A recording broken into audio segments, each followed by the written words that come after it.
Put the needle on the record. Brunson stops on a dime, launches. Oh yeah! Jalen Brunson buries it. They give it to B. All right, here it is. Bernard looking for 50, and he's got it. Back-to-back 50-point games for Bernard King. Now has Starks for Ewing. Ewing with the spin. Ewing, yes! 1:10 seconds remaining. The Knicks lead by 1. Well, the New York Knicks did it. They won the Mega Bowl. The NBA Cup, a 124-113 win over the San Antonio Spurs. Oh, Knicks fans rejoicing. There's rioting in the streets.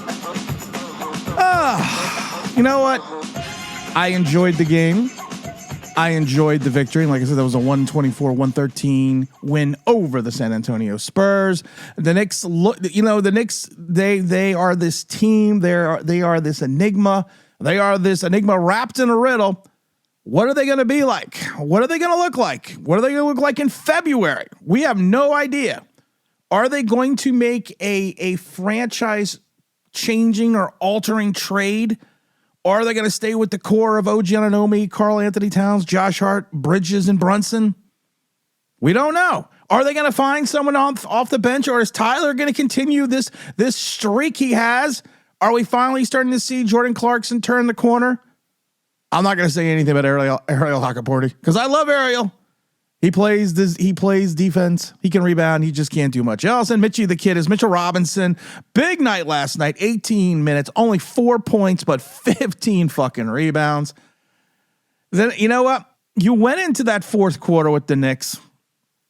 I guess again, this is the NBA Cup. You go in that fourth quarter with the Knicks and you looked at the game and you saw it and you were like, okay, they're trailing by 5. What happens? They come out and go on an 8-0 run. Back-to-back threes from Jordan Clarkson to take a 3-point lead. Same, and that fourth, Mitchie the Kid grabs 4 offensive rebounds in that stretch. They just kept possession after possession after possession. It was getting ad nauseum alive, the Knicks did. Going up and getting those boards. We are going to have to talk about Karl Anthony Towns a little bit because there could be a little something there that could also be affecting the potential trade for Giannis.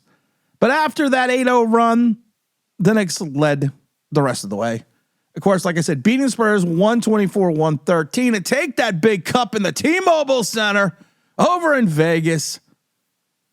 You know what? It was a weird core at one point. It was the unlikely lineup of Brunson, Tyler, Clarkson, OG, and Mitchell Robinson that flipped that game on its head. It was just strange to watch. They played their butts off last night. It had this cohesiveness. And I've already seen quotes. Is this Tyler's coming out party because he played big time? It's just, you know what? The Knicks haven't won anything in a long time. Their last championship was, of course, in the 70s. And they haven't won anything since. They've been to the playoffs in the finals. And I'm old, but I was really young, and there was 70s championship teams. So this was, you know what? I'm not gonna lie. It's one of those things with this cup. Is someone asked me, what do you compare this to? You're a basketball purist. What do you compare this to? And I couldn't think of anything, of course, inside the NBA because this is something totally different. This is something that we took for European football, basically. But in my mind, this is like winning the NIT. There's the pomps, there's the circumstance, but there's really nothing behind it except the fact that this could give the Knicks the thought process in their brains that they can do what they need to do to take this all the way to the championship.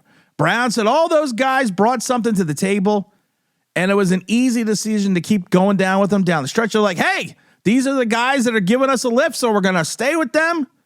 And that's what it's about. Of course, that's talking about that it's a strange. I mean, that if you take a look at the lineup, I mean, Brunson, Tyler, Clarkson, OG, and Mitchell. That's just a strange lineup, but it fucking worked. So you know what? You ride the horse that got you there. So I'm fine with that. He rolled it. You know what? He's a little bit. Mike Brown was being a little. He says, "Listen, motherfuckers, I'm in Vegas. Let me just roll those dice a little bit." Knicks gave up 94 points in the first 3 quarters. And then they allowed just 19. And they outscored the Spurs by 16 in the fourth. Brunson said, "You're going to find a way. You're going to fight.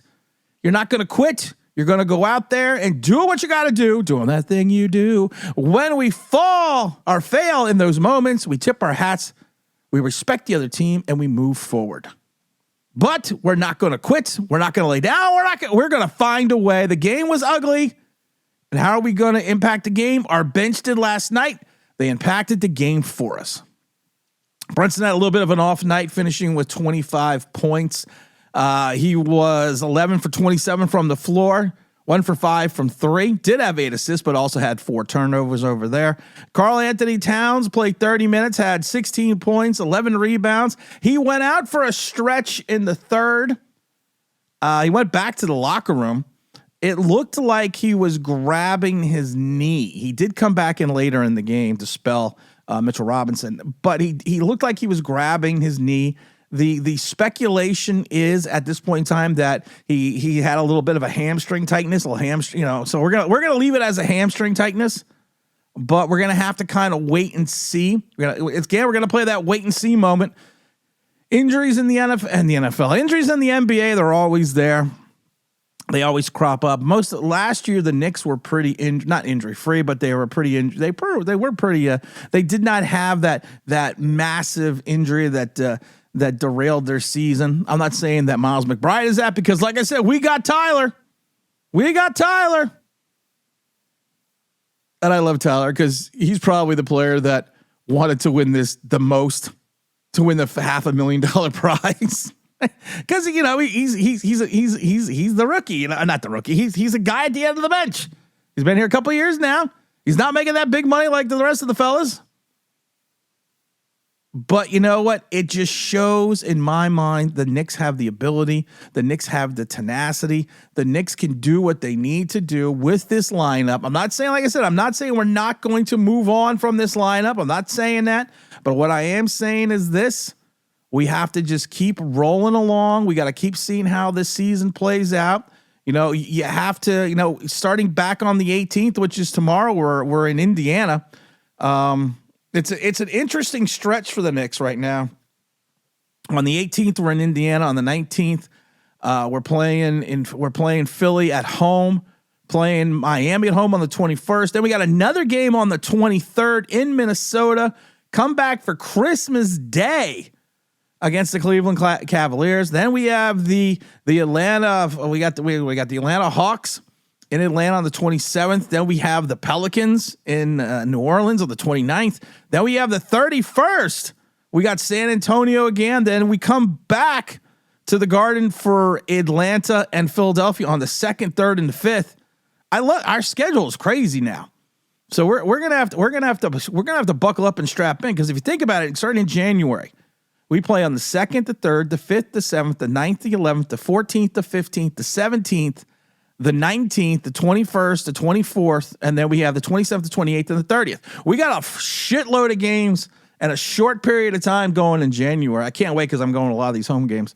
So I'm very excited to see. I'm going to try to see what game they're going to go hoist the banner, because that's going to be the game that I want to be at.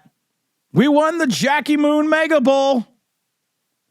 I know I'm not being I'm being a little facetious. Like I said, it's one of these things. This is only the second year of the NBA Cup. It's only the second. This is the second iteration. I don't know if they're going to keep it in Vegas right now, because evidently ticket sales were terrible in Vegas. And Vegas is a mecca for a lot of things, especially gambling, but probably not NBA basketball. It was a weird. I thought it was a weird. I understood it. I know they want to go to a neutral site, but I probably would have given the team with the best record at that point in time, and I would have given them the home game for the final.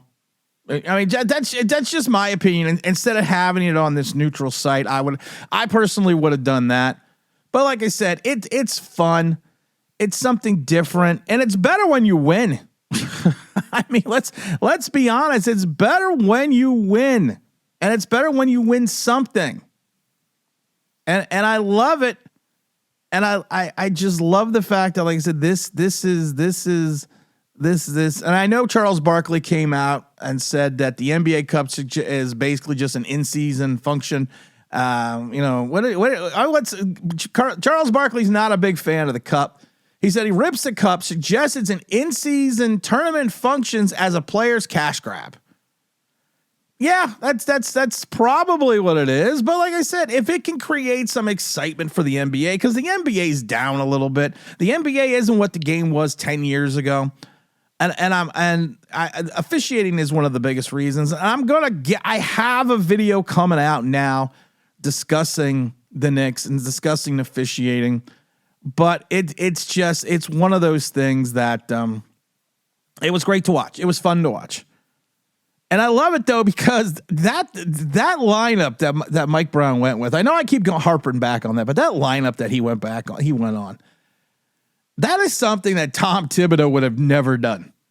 That is something that in his 5 seasons here in New York, Tom Thibodeau would never have gone with that type of lineup and then stayed with it, especially having the willingness to go take Tyler over Bridges. It's you know what, I said this before, it's his flexibility, it's his willingness to do different things that I like about Mike Brown. It's the fact that he's like, we're going to have a playbook, but we're not really going to have a playbook, but we're going to feel the flow of the game. We're going to reach that upper level. Our mind, bodies, and soul must be one. We're going to be Bruce Leroy versus Shogun of Harlem. We're going to find the glow. And it worked. This time it worked.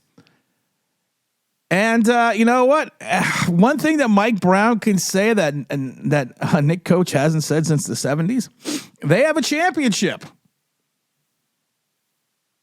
And I think that, like I said, if this is anything for me, this is a propellant for the Knicks team to show themselves that if they stay status quo, that this team together, because sometimes it's not always about who has the best talent. It's about who has the most cohesive talent, that if they stay this course, they could do something special here in the 2025-2026 season.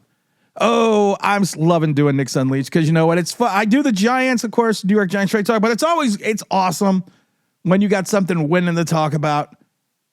And again, subscribe, get out the word, hit notifications, but make sure you hit all notifications so you get all videos that come up. We are going to even try to do a couple live streams, so stay tuned for that. And as always, this is Tim, and this is Knicks Unleashed. I'm out of here.